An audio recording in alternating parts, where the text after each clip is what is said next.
Welcome to the Pindown, your Detroit Pistons podcast. I'm your host, Wes Davenport from Motor City Hoops and Detroit Bad Boys. And I'm Blake Silverman, writer for Detroit Bad Boys, covering everything from the Pistons to the NBA draft and the Motor City Cruise.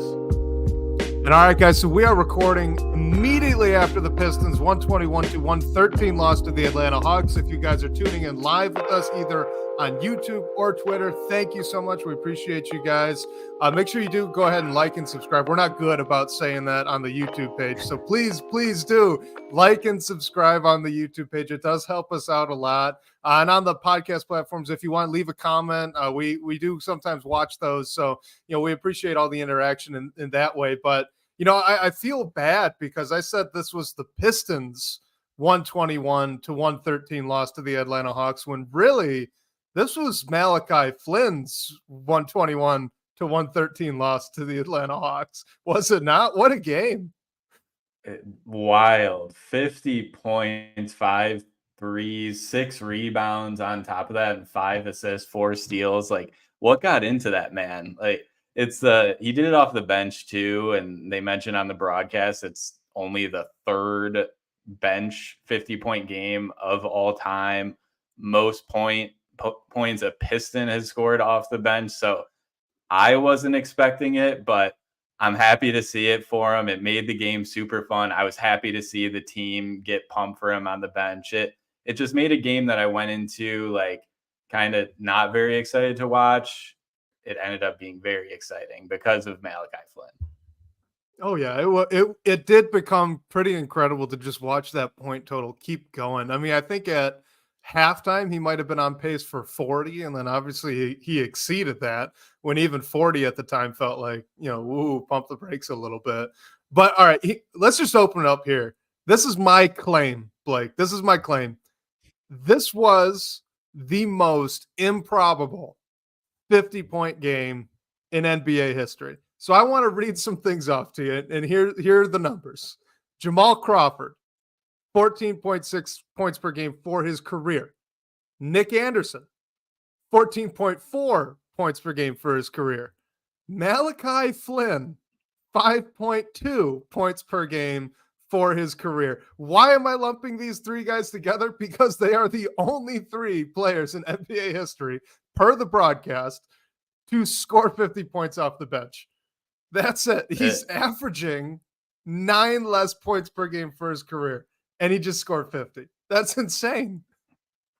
That is insane. And before we jumped on, I asked you what was more improbable, this or Saddiq Bey's 50-point game a few years ago. And like Malachi Flynn was clearly the answer. I was just looking back to that because sometimes you see on Twitter, people are like, remember when Saddiq Bey dropped 50 points? But you're right. It's the most, I don't remember the Jamal Crawford or Nick Anderson 50-point games off the bench. But what stuck out about Malachi Flynn's performance to me is in the pretty late in the fourth quarter, he was only like 3 for 4 from 3. Like he was pushing 40 or at 40 when he only made 3 threes. I mean, he got to the line 12 times, made 9 of them. So that helped. But it, like a lot of times I feel like when you see, I don't want to say random, but a player that you're not expecting to go off, it's because they make like 5 threes in the first quarter or something crazy like that. And that wasn't really the case for Malachi Flynn. He dropped 50 points on 25 shots off the bench, which is absolutely crazy. In only 34 minutes, Blake. 34 minutes. That's it. It's nuts. That's peanuts. And we're definitely overreacting, but I did see a few people say this, like, did he play his way into sticking around next year? Like, could something like this do that? I don't think that's the case, but it is interesting. If he is trying to stick around, like, what better way to do it than this? Look, I'll just say this. Don't let any thoughts about the future or his contract situation spoil what was an incredible night of basketball for Malachi Flynn. Like, this was so improbable. It came out of the blue. He probably wasn't even expecting to play against the Hawks because Cade Cunningham was a late scratch and Marcus Sasser was healthy. So he was entrenched in that PG3 role right there until about 20 minutes before tip-off, where he's going to learn that, hey, Cade's not going tonight. So let's just live in the moment for a little bit, and then then we can talk about some more of the Pistons stuff. And I just wanted to continue giving him his flowers, because in a game where, again, they lose by 8, Malachi Flynn not only scores 50, but he does it with extreme efficiency. You mentioned he only shot 25 shots to the free throw line 12 times. He was 5 of 9 from 3, but he also had 6 rebounds, 5 assists, 4 turnovers, which isn't great, but when he had the ball as much as he did, pretty good. And on top of that, he balanced out the 4 turnovers with 4 steals. He was everywhere. He really was. It was a complete game, not just a 50-point game. It was a complete game. Yeah, you're right. And towards the end, when I think he was at 48, he made just like the right pass and picked up an assist when he could have been selfish and went for it there. I thought it was so awesome, that little like layup where he got the ball back and he was at 48 and he missed it, but you could see the bench about to go absolutely nuts. And then the Pistons end up stealing the ball from the Hawks, and he gets 50 shortly after, and they went crazy anyway. But stuff like that is just fun to see, especially when we're already in April and these games don't matter at all for the Pistons. Like, it makes it so fun. So happy for him. I mean, it's fun for the entire group as well. Like we said, we're recording immediately after the game, so I'm excited to see like what Monty Williams had to say, what Malachi Flynn had to say, and whoever else of his teammates had post-game media availability today. So just an awesome moment in a horrible stretch of basketball for the team. Well, and hey, how about this of just like interesting footnotes, I guess, that came out of this game before we dive into some other things outside of Malachi Flynn and the fun around that. But the Pistons played 9 guys, just 9, so they didn't run a 10-man rotation. There was no full all-bench lineup. And on top of that, and this goes without saying, because one of my favorite phrases is friends don't let friends use single game plus minus. I'm going to break my own rule. All 4 of those bench players have positive plus minuses, where all 5 of the starters have negative plus minuses, which it does kind of track with how things looked on the court, which is the only reason I bring it up. But that's interesting. Well, thank you, Malachi Flynn, for that as well. Not the only reason, but definitely a big reason. But yeah, I mean, how are you not gonna absolutely just crush the other team in bench points when you have a guy drop 50 off the bench? But yeah, the bench unit looked good. The starters didn't really do much. I mean, Sasser is the only one other than Malachi Flynn to make more than 1 3 tonight, and he didn't do that efficiently at all. He was 4 for 13 from the field, 3 for 8 from 3. Not horrible, but when the rest of the starters can't really find it scoring wise, it just hurt. Like, you didn't really have anyone. All right, let's talk about, I mean, there were quite a few negatives, and I'm willingly letting the Malachi Flynn fun kind of overshadow that. But before we get into questions, we would be remiss not to bring up 2 guys that we've talked at length about here over the past few weeks on this podcast, and that would be Jalen Duren and Jaden Ivey. So Jalen Duren, Jaden Ivey, they played 28 and 27 minutes respectively. Jalen Duren had 11 points, 4 rebounds, and 2 steals, no blocks though, and shot 5 of 13 from the floor, only got to the free throw line once. Jaden Ivey, 3 of 15 from the floor. As you mentioned, he was only 1 of 4 from 3, only got to the line twice, scored only 8 points, had 1 turnover, 4 assists, 3 rebounds. Not the banner night from those 2 guys that you might have hoped to see, with Cade Cunningham being a late scratch. What do you make out of the game that we saw from those 2 against the Hawks?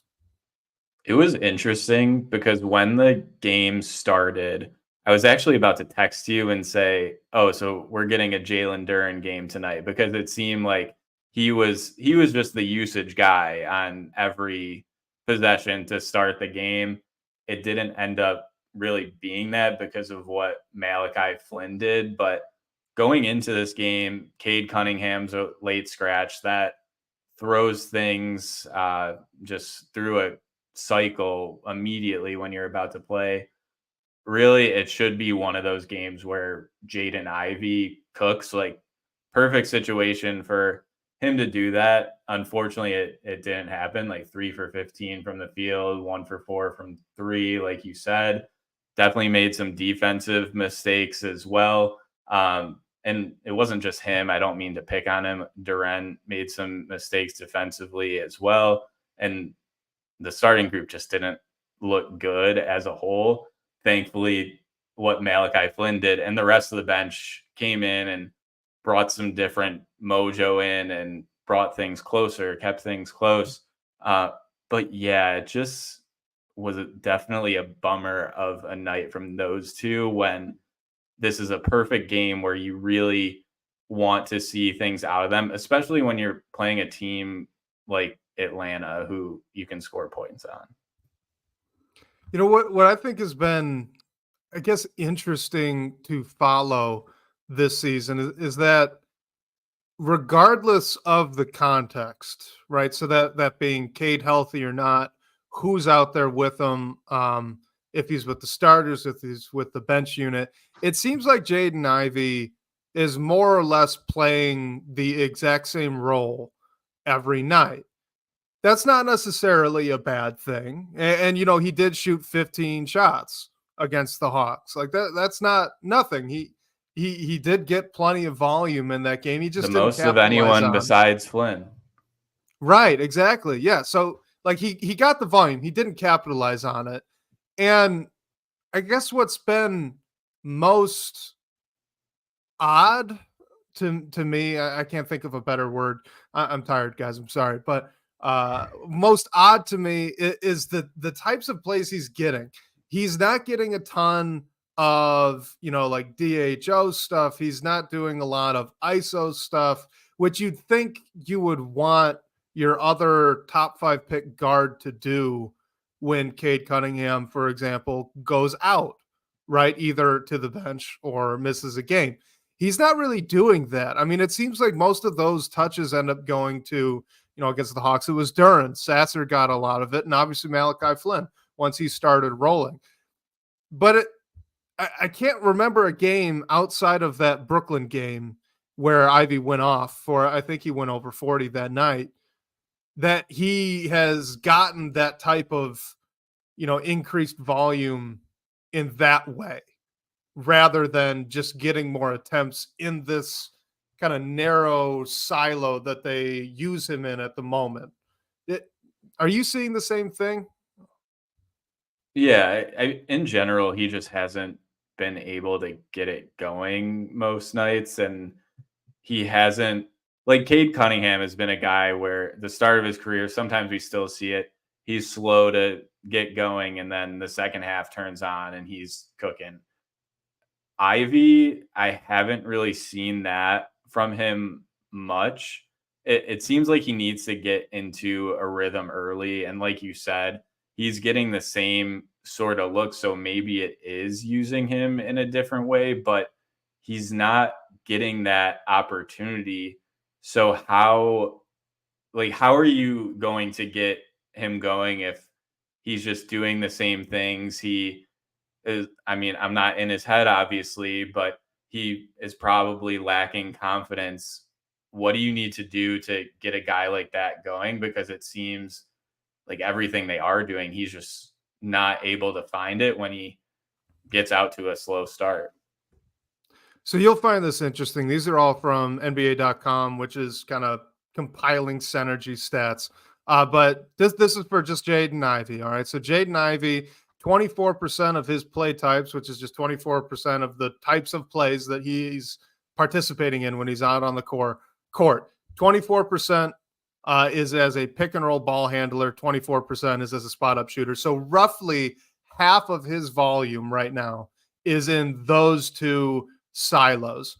He is in the 49th percentile as a pick and roll ball handler and the 8th percentile in spot up shooting. Now, you kind of compare that to isolation and dribble handoffs, where he is in the 73rd percentile and 60th percentile, respectively. So far better, far more efficient, right, guys? Only 7% of his plays are isolation. Only 6 are DHOs, which are dribble handoffs. It's kind of proof of concept for something that you and I have brought up a few times, kind of intuitively, that the things Jaden Ivey is good at are the things he's doing the least. And deciphering why that is has really become challenging. And I think it's a pretty big question that this team needs to answer going into the offseason. Yeah, exactly. He's just not, and those stats prove it. He's not getting the opportunity to put him in the right position to score. And that's likely the context of the team. Like it's playing with Cade Cunningham, who is getting those opportunities. And not saying you should take them away from him, but when Monty brought Ivy off the bench to start the year, I don't think he should have done this, but maybe, I mean, it's tough to say because now in these games, you're playing him next to Marcus Sasser. So in theory, he should be able to isolate, to run off DHOs, but he's not. And it's not like Sasser can play off the ball. So I guess I don't really get it. But the answer is probably what you've alluded to, is that's just what Ivy's role is in Monty Williams' system. And we're not seeing when or if that's ever going to change. Yeah, and I think part of that is if you kind of look at Evan Fournier when he plays, the minutes that he gets, he tends to see a lot of the same types of plays, which is, again, something we've mentioned before, but bears repeating it in this context where, maybe that is just what this offensive system wants out of its two guard. It's still odd to me that, that being said, yes, most nights that's what you want out of your starting two. But when your main guy goes down for a night, surprisingly, that Ivy's not the fall guy, the guy that kind of rakes in all those extra looks. In this case, it went to Malachi Flynn, and rightly so. He went off. And again, flowers to Malachi Flynn. That was incredible to watch. I had a great time with very low expectations going into the game. But in the past, it's gone to Sasser. It's gone to Duren. And I don't quite know what to make of that. It's concerning. That's all I've got. I don't know why exactly, but it is concerning. What's super concerning is, like you said, and we brought up already, this is the night for him to do new stuff. And to start the game, Duren was the one getting all the usage, all the touches, high volume early. It doesn't make sense why there wasn't that opportunity for Jaden Ivey tonight, but the answer is probably it's a system thing. Like that's what they see him as on this roster moving forward. And they want him to get better at that role. Now is the time to do it. But to be good in that role, you need to be able to shoot the ball. And that's not what he's doing right now. So you hope to see him string it together from the field, but we just haven't recently, which is difficult and makes it a really confusing situation as we get into the end of the season here. All right, last thing before questions. I have to bring it up because it bothered me so much while watching this game. Jalen Duren's little ISO free throw line pull-up shot. Can we just burn that? Like, just light it on fire and never do that again.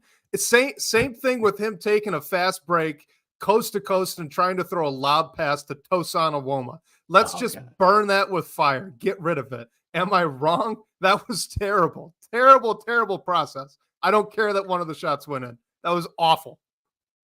Yeah, that lob to Tosan definitely made me cringe. I mean, I get the idea, but where he threw it, like, who is going to get that? And Why is yeah, Jalen Duren throwing lobs? Catch lobs. Why are you throwing lobs? Catch them. yeah, I guess just to give him a bit of a break. It seemed on that possession specifically, it seemed like he got the ball in transition and didn't really have anyone to go to right away. So that's yeah, I mean, he shouldn't have drove the whole way and made the play that he did, but that's Hang on. I'm not letting this go, Blake. If you're a 5 and you get the ball in transition and you're staring down a 2-on-3, you don't have numbers. I am sorry. Stop and get the ball to a guard. Don't continue on. Stop. You're right. You're right. I feel like we're a little harsh on Duran sometimes, so I'm just trying to give him a break. But you're right. Also the jumper. I mean, ideally, we've been talking about it to have a 5-man who can at least make mid-range shots, can ideally space the floor out even further would be great. That's not a part of his game right now. We don't know if it ever will be. I guess now is the time to try it. It's tough when it's like the games don't matter, but it would have been nice to get this win and some possessions like that. Not saying they were the only ones by any means, but you look back to them and say it could have swung things a different way, or it would have stopped an Atlanta run when they were just shooting the brakes off to start the second half. But yeah, definitely want some better decision making and feel for the game there. Well, and okay, so I'll be honest. I was kind of playing it up, but it did really bother me. And look, I think you throw away the context, right? I don't necessarily think the context is important. Yes, if he doesn't do those 3 things, maybe they're in a different situation. But whatever, they've won 13 games this year. Like it really doesn't matter. What matters more to me is the process here. Like both of those free throw line jumpers were fairly early in the shot clock. Both of them he ISO'd at the top of the key to get into it. Like, okay, Jalen Duren, you want to ISO and get your, you want to get your buckets, right? Fine. Well, you're 6'10, you can jump out of the gym and you're massive. Get to the rim. Don't settle for a free throw line jumper when you're not a shooter. Like, and I mean, okay, so the pass was just terrible process as well, but we've talked about before that he doesn't have the best vision as a playmaker right now. So I guess that's more decision making than anything else. But just on those jump shots, like it reminds me a little bit of when he was in summer league and we were seeing him do some of these things, right? He was getting a lot of isolation possessions. He was shooting a bunch of threes. He was taking a lot of mid-range shots.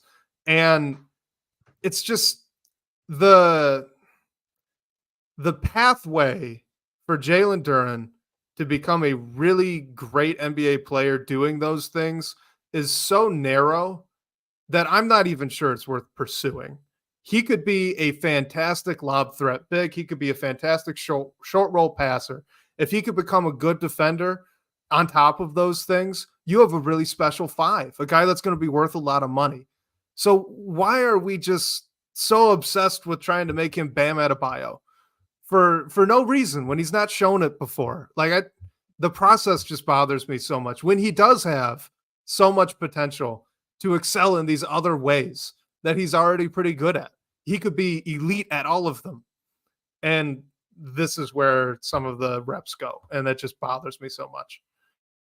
Yeah. I'm just thinking for reasons why right now, but I think we know he needs to be able to either defend, protect the rim, or shoot a little bit, be able to space the floor. Ideally, both. He's probably not that player, but maybe that's why he's working on the shot a little more. I don't know. It's definitely concerning how the possessions ended up. Definitely want to see a bit better processing there and not, I mean, he just had 2 turnovers, but want to see things that just don't lead to quick transition opportunities for the other team. Well, and I'll just say this last thing too, right? You bring up the jump shot. I don't think Jalen Duren has to become a shooter for this whole thing to work. If you're going to definitely start Asar Thompson next season, okay, then yeah, Jalen Duren probably has to become a shooter. But you don't have to do that. You could bring Asar Thompson off the bench, and I would understand plenty of reasons to do so. And in that case, Jalen Duren doesn't need a jump shot. So, yeah, like it's something else. We'll just leave it there. Let's get into some questions. This has been a roller coaster for the first 26 minutes here for the episode. Before We've that, gone from the high all the way down to this now. Go ahead. Yeah, before that, I just wanted to shout you out, Wes. You mentioned you retired. I meant to do it at the top of the show, but we were talking about Malachi Flynn. Wes got up early to record the the Pistons Pulse with Bryce Simon and Omari Sankofa at like 7:30 a.m. I was still making my coffee, and now he's up after the Pistons Hawks game, which started at 7:30. We started recording at 10. So just wanted to shout out to you. No offense to anyone, but we got the hardest working man in Pistons podcasting with us right now. No. Don't give me that label. Take that one back. I just really like talking about Pistons basketball, though more and more I'm wishing they gave us more good stuff to talk about. I mean, it's fun. We get this platform, right? Someone gave us a mic. Bryce said it this morning. Someone just gave us a mic and we get to talk about the Pistons for a while. And it's just fun. It ain't work. We're just having a good time out here, Blake. Yeah. In my case, it was Best Buy who gave me the mic. So it was Best Buy. I think mine was just blue. I think I got it from their website. We should get paid for that. Let's get the sponsorship deals. We got to talk to Sean. All right. First one here. This is from @BasePistons on Twitter. It says, what is the bare minimum that this organization could do this offseason to regain your trust? Loaded question because it implies that they lost our trust already. So first, I would say address that. Has the organization lost your trust fully or not? And based on that, how could they win it back? I wouldn't say fully lost my trust because I think that's a big statement. I mean, they might have, but I'm just not ready to say that, I guess. I think for what they need to do, and I'm not really going to talk about coaching or front office changes because I'd just all be speculating. But I guess what I'm thinking is rooted in the front office. They need to use this cap room that they've created effectively to improve this roster. The moves they made last summer, while not talking about what they did in the draft, the players they brought in, they really it was a zero. It was a net negative. Nothing good happened. They had all this cap space. They didn't do anything they didn't take on a very long-term deal or anything like that. So they're in this position where they have all this cap space again. So I think it's using that, whether it's through trade, whether through free agency, however it happens, to make this team better. I think there have been so many learnings this year on what works and what doesn't. A lot of it, what we're learning right now, is what doesn't. But you know that now. Last season, you didn't have your franchise player for 72 games of the year. You had him for the great majority of games this year. You know what you need to do to improve the team around him, the type of players that he needs to play with, and that will raise your floor overall. So you have the opportunity to bring that in. So it's just a matter of doing it. Hopefully they have the chance to. It's not like they can just go out and wave a magic wand and do it, but they need to find a way to make the roster better. So let me ask you this then, for them as an organization to give you, let's just say, excitement going into next season, is it purely an outcomes thing where you need to see certain types of players being added to the roster, or is there something maybe with a little bit more, I guess, nuance where it's, you're looking for some sort of cumulative approach to the entire organization as well? Like, what is it exactly for you that might kind of indicate positive steps forwards? I think it's some sort of change. I think another thing that they've learned, and this was probably implied with everything I just said, is their starting five doesn't work together. So it's bringing someone in, or I don't know if it's like Simone Fontecchio or Quentin Grimes. Like, I don't think they're going to solve all your issues by any means, but bringing someone in who will address the problems that that group has together defensively or spacing the floor, bringing additional shooting.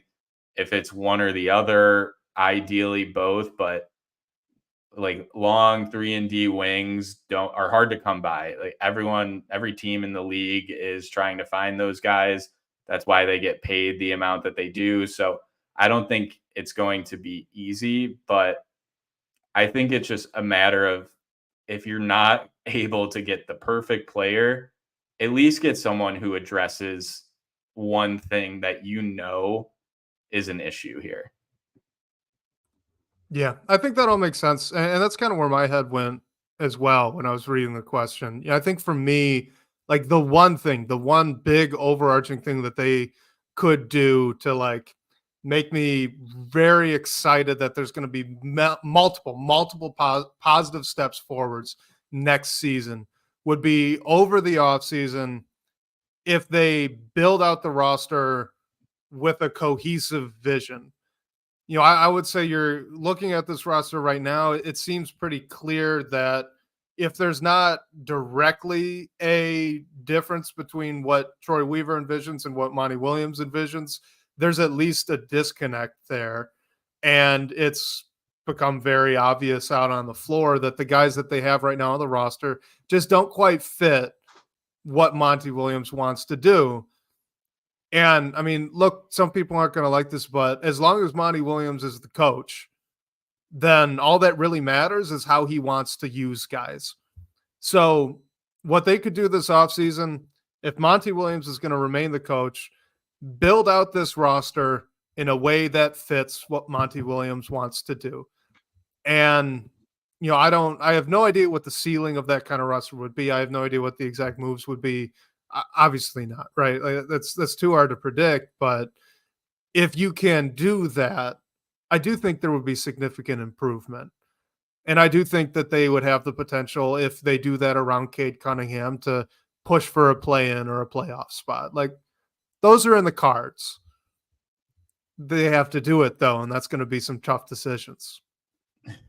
Yeah, get Monty his duo, Michael Bridges and Cam Johnson, or one or the other back. I know we talked about Bridges a bit last week. Not saying one or both of those guys would solve all the issues, but hey, a couple players that we know fit well into his system and address needs that this team has. I don't know if they're gettable by any means, but make the call. All right, this next one here, this is from Derek Brown in the chat here. He says, this is just a statement, but I'm going to spin it into a question. It says, Cade, Asar, Stewart, and Fontecchio are the only players that he wants back on this roster next season. Do you agree with this? Would you add anyone? Would you remove anyone? Who are the players that, above all else, you want to see on this roster next year? So I think this is fair. I think the interesting point is, so obviously Jaden Ivey and Jalen Duren aren't in this group.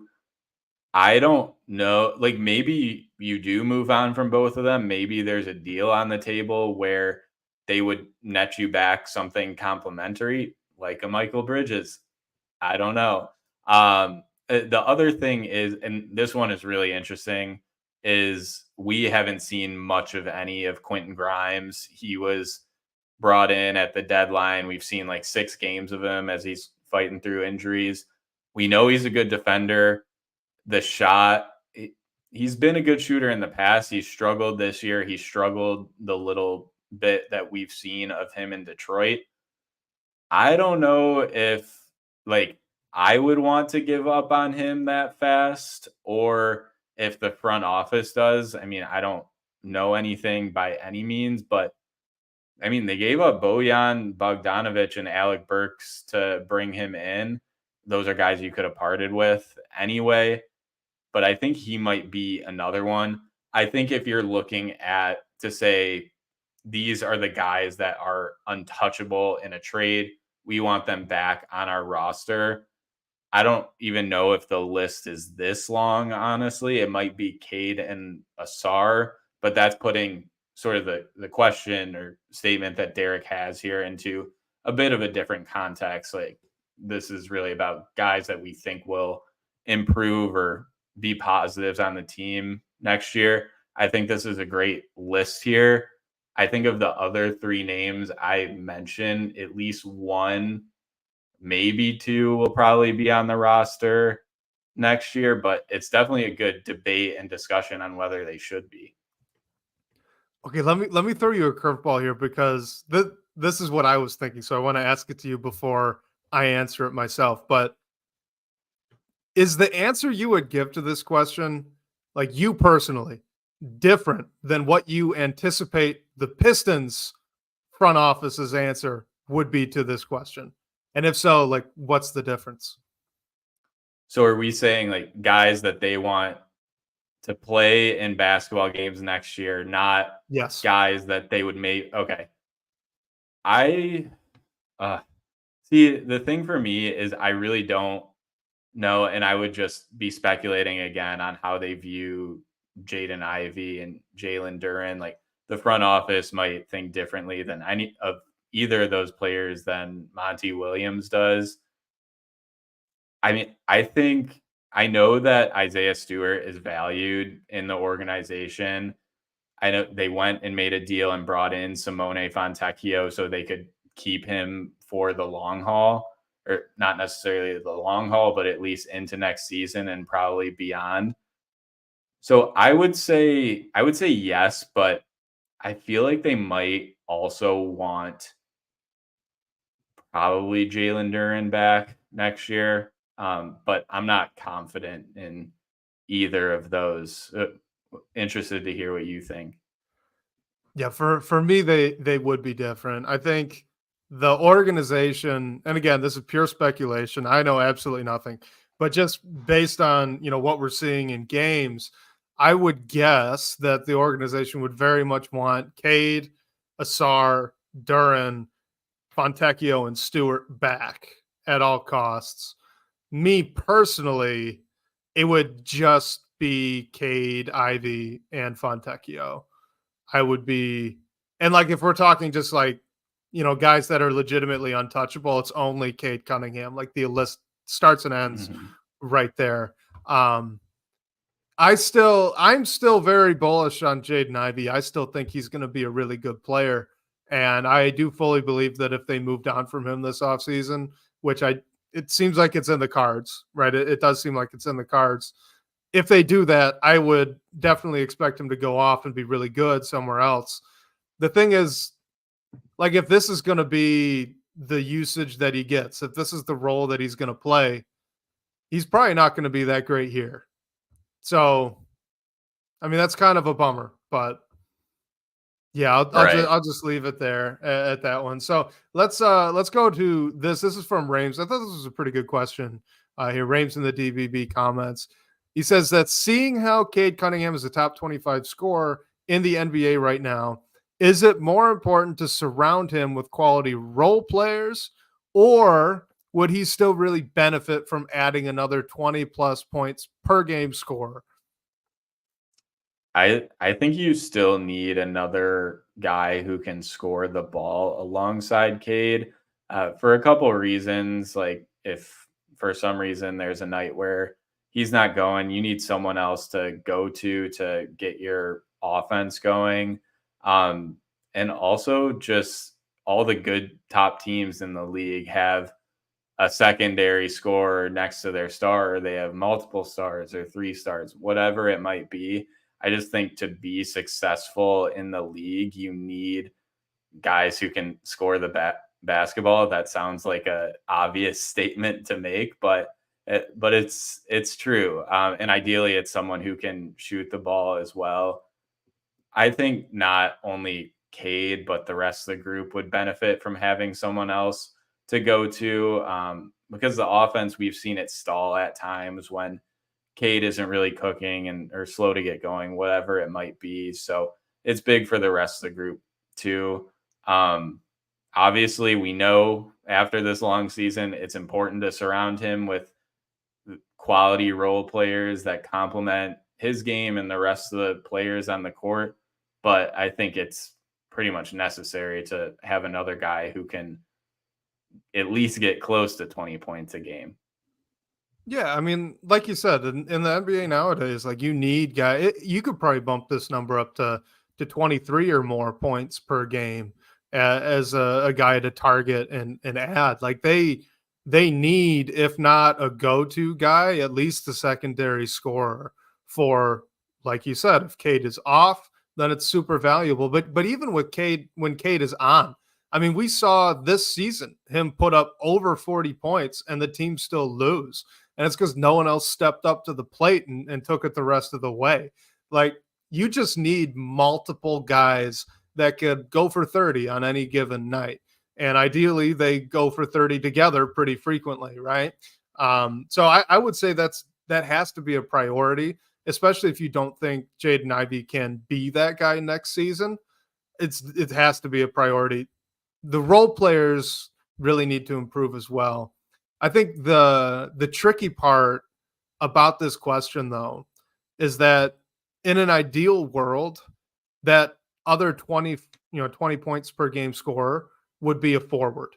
It'd be someone out on the wing who's big, physical, can handle the ball, and can shoot. And, well, everybody wants those guys. And rookies that fit that mold usually aren't scoring more than 20 points per game in their rookie season. So how do you find that guy next season? Does it just have to be a guard? Like, it's kind of a tough spot. Yeah, and I actually want to compare this to a relevant women's basketball thing here. Like Monday, we saw Caitlin Clark drop 41 points, take down LSU to go to the Final Four. She had a teammate that dropped 21 points and another that dropped 18.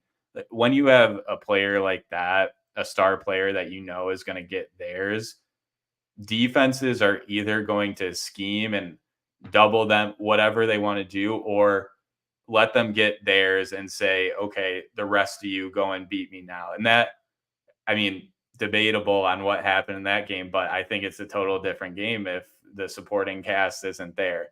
So I think it's a similar thing that recently happened that really proves that when you have a superstar, star, whatever you want to call Cade, you at least need some sort of scoring around him that could go for 20, 25, 30, whatever it is on any given night. All right. Well, I mean, how about the guy that a lot of people still like to compare Cade Cunningham to? That's Luka Doncic. I mean, Luka Doncic, he's running a heliocentric offense. He's the main guy. He's taking all the shots. All this is true. But for the majority of his career, he's also had Kristaps Porzingis, who's a very good scorer. And now he's got Kyrie, who's, I believe, scoring over 25 points per game. Like even the guy that I don't think Cade Cunningham's Luka Doncic, but if you do, even Luka needs someone else that can go get buckets. And he's always needed someone else that can go get buckets. And he hasn't even won a championship yet with this setup. But to get as far as he's gotten, which is a heck of a lot farther than the Pistons have gotten since 2008, you need guys that can get buckets. So, yeah, I think the honest answer is both. They would really benefit from both quality role players and adding another very good scorer. But, yeah, man, adding that other scorer is big time. This next question is here from Jonathan Schwartz. Says, honest question, and we appreciate the honesty, man. He says, is it likely that Jaden Ivey and Jalen Duren will have lower trade value than they will have than their trade value this offseason? So he's saying that right now, the trade value of those two guys, Jaden Ivey, Jalen Duren, is kind of deflated at the moment. Do you agree with that? Do you think it could go lower? Do you think it could go higher? What do you think the trade value of those two guys is right now? I'm leaning toward that it can go lower just because of the point they're at in their careers. And Jalen Duren, super young. At Jaden Ivey, I think he just turned 21, if he's even 21 yet. So I think it can go lower just because teams are going to want to take a shot on one or both of them. And I, on the Pistons Pulse this morning, Bryce brought up like he's almost interested to see Jaden Ivey get traded because he wants to know like what his value is around the league. I think that's something that we don't know. And yeah, it's interesting. I personally think that he has a decent amount of value. I mean, I don't really know what he can get you back. I think I it's at least like a good player and maybe a draft pick if a team really wants him. Depends who the player is, obviously. But I think it can go lower. Are you in the same boat, or what do you think? Well, real quickly, he is 22. Jaden Ivey's 22. Okay. Look, Jaden Ivey, I personally think his trade value is still extraordinarily high. I mean, through all the struggles that he's having this season in efficiency and just Monty Williams, right? To put it bluntly, he's still averaging 15 points, 3 rebounds, 4 assists. Like, yeah, he's not shooting it well from 3, but he's getting to the free throw line a lot.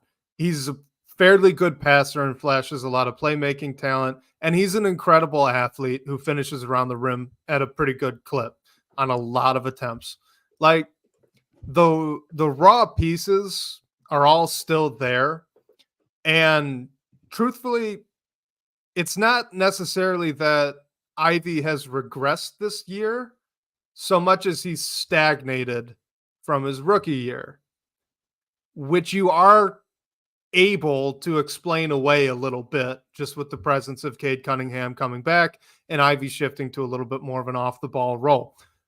Point being, if you're a team that maybe doesn't need a point guard per se, but needs someone that can really break down defenses, really get to the rim in isolation possessions, and kind of play make out of that, especially in the half court, you would really value a 22-year-old guard with 2 years left on his rookie scale contract like Jaden Ivey, who, oh, by the way, has averaged over 15 points per game in the first 2 seasons of his career and was a former top 5 pick.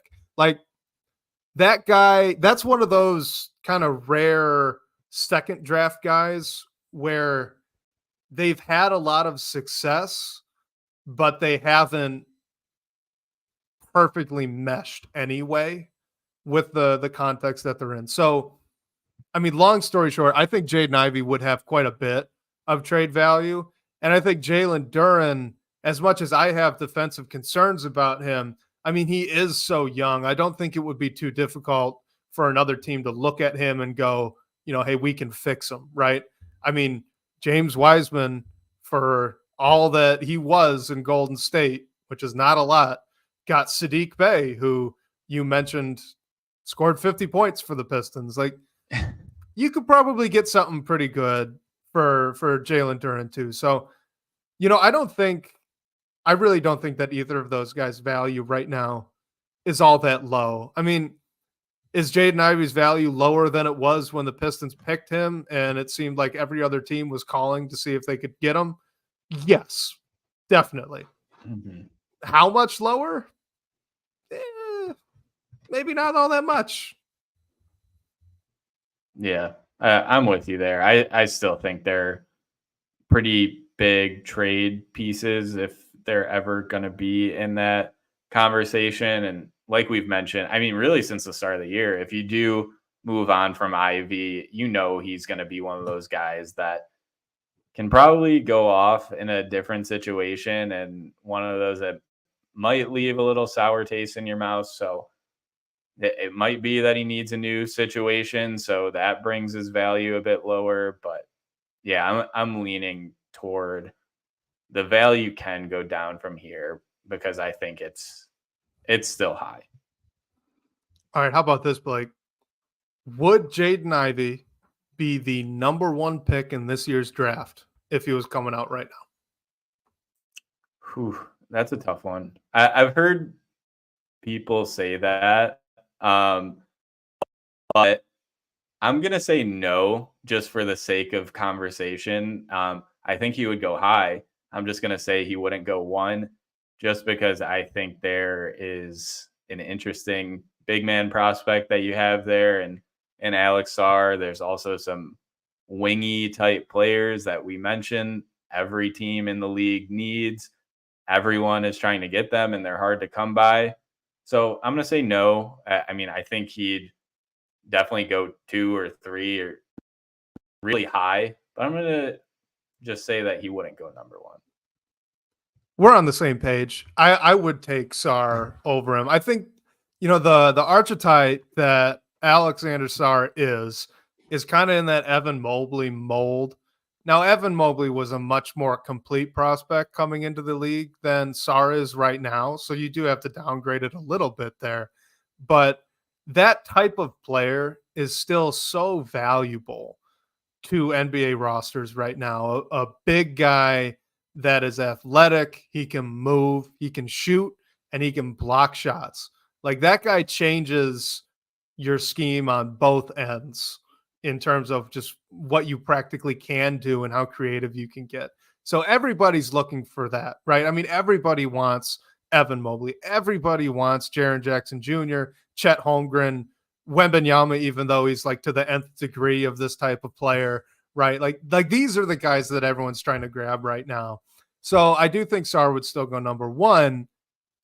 That said, I would definitely draft Jaden Ivey over Reese Shea, who I have number 2 on my board right now.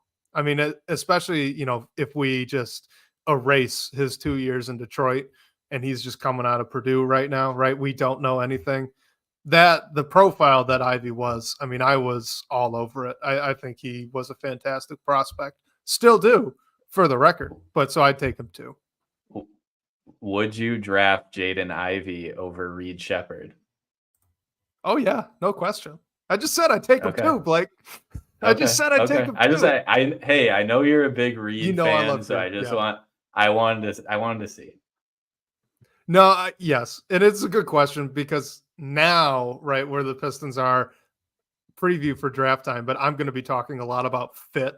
I can tell you that right now. And Reed Shepherd as a prospect is probably a better fit than Jaden Ivey as a prospect, but I would definitely take the upside swing there with Jaden Ivey. But hey, speaking of the draft, this one is from KCP for 3, and it's through in the DBB comments. He just says, in general, would adding another young player through the draft do anything to help this roster? Or should the Pistons try to move the pick?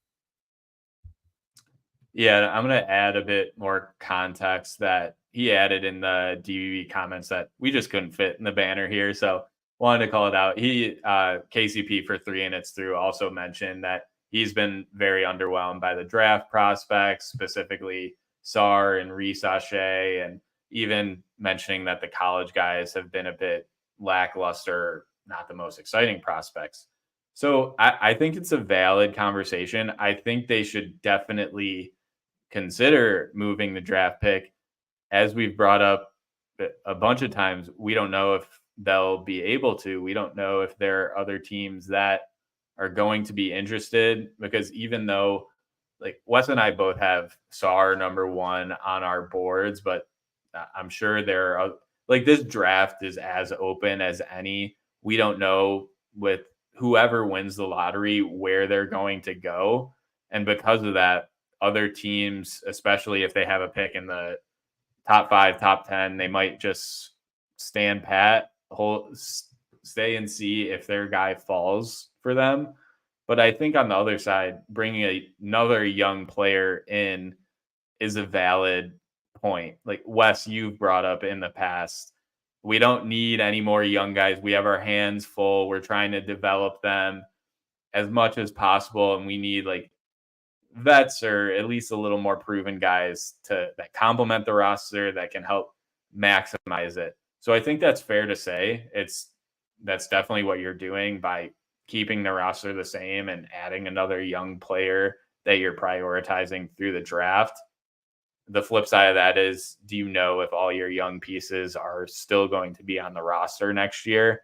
I mean, I think ideally at least one of them is moved in some sort of deal. So you're not putting all your eggs in the young upside basket, but who knows if that's going to happen. All right, my answer to this is going to spin into a question that I want to ask you at the end of it, which is kind of related to what you just wrapped up with right there. But, look, with all of these, hey, the draft really stinks this year, we need to trade the pick ideas. Guys, like, it takes two teams to make a trade. Okay, so if the draft stinks, then no one wants your pick. Like, if you don't want your pick, no one's going to want your pick, right? It doesn't matter if, a team at 5 really has their eyes locked on, maybe Reece Shea, because Reece Shea very well could fall to 5. Like, we just don't know how this is all going to shake out. And even if a team does love Reece Shea, maybe they have Cody Williams right there behind him, and they don't view it as that far of a drop off. I mean, without full access to the boards, we don't really have a full understanding of, how the valuation for a trade would go, how much more value each team would want to receive or send out in the deal. And just generally, if the pick that the Pistons have is bad enough where, us fans, we really want to move it, then, I just think it's very smart to continually remind ourselves, hey, like, the other team would have to want it, right? You can't just wave the magic wand and move back and like get a really good young player in the process. You might move back 4 spots for a second round pick or something. Is that worth it? I don't know. Like, probably not. So I say all this to lead into this question. We just talked about Jalen Duren and Jaden Ivey's trade value. Is it possible that either of those guys or both of those two combined would have significantly enough higher trade value than this pick would, even if it lands at number 1? And I ask this because I think I agree with KCP for Three's assumption here. Just the original assertion that adding more young players isn't necessarily the best path forwards. So you have 2 ways to get that number down. You could trade the pick, or you could trade some guys currently on the roster. And if the guys on the roster have more value in a trade, maybe that's a better path. Though maybe not. I'm really curious to hear what you think. Yeah, the interesting thing to me is I'm not sure. Well, one, I think it would be very risky for Troy Weaver to trade a top 5 pick. It obviously depends what the deal is. So, yeah, I'm not just holding him in that category. I think it's a risky thing for any GM to do. And especially in this draft, I mean, this is the case every year, but there are a lot of upside swings. Like you mentioned Cody Williams. We haven't seen a ton from him at Colorado. We've seen flashes, but teams are drafting him because of his upside and what they think he can be. So say the Pistons fall at number 3 in the lottery. They trade that pick. Cody Williams is that pick, and he turns into his brother, Jalen Williams, or whatever, like not making that easy comparison. But I think that's a very tough thing for a GM to just take on the chin. And I don't think that this organization specifically should be willing to do that, especially after how these past 2 seasons have gone. Yeah. I mean, I get it. I really do. I mean, I'm very sympathetic to that as well. And, I think just to build on what you said there, I really like you pointing out that, yeah, there are going to be probably 1 or 2 stars that come out of this draft. But even more than that, there are going to be a few guys that carve out, like 8-year, 10-year careers as a starter too. And I mean, that would be really valuable, even just to add to this roster, a really high level starter. So, I mean, yeah, it's not the strongest class in the world. There's no Zion Williamson, there's no Wembanyama, but I mean, you're still going to find guys. There's still going to be impactful players in here. So, I guess it's kind of up to your scouting chops as a GM and with your staff, which I don't know. Let's ask this question from Coffee here, which is related to that. Based on Troy Weaver's past performance as a GM, would you have more confidence in Troy Weaver, the draft picker, or the trade maker? Maybe that has something to do with what this answer will be, whether they should trade the pick or trade one of the young guys. That's a very good point. Personally, I think I have more confidence in drafting. We've known that that's what Troy is known for, his talent eye and things like that. And I think while he has had some misses in the draft, the glaring one being Killian Hayes, we have seen more misses in the trade market. So this one's pretty easy to me. I think there's more confidence if the front office is the same. I think they would feel better making a draft pick than taking a big swing on a trade, which we really haven't seen them do yet. Yeah, I think I agree. The only thing that would make me, I guess, maybe pause before confidently saying that, yeah, I definitely would rather see him make a pick rather than make a trade is just that, I guess we don't really know the organizational context that he's Yeah. operating in. It's it's possible that not all of these decisions are purely Troy Weaver. I mean, of course, it's in fact very likely that not all of these decisions are exclusively made by Troy Weaver. There are obviously a lot of voices, and there are in every NBA front office. But James Edwards III put out a great mailbag article this morning, and you Yep. guys should go read it.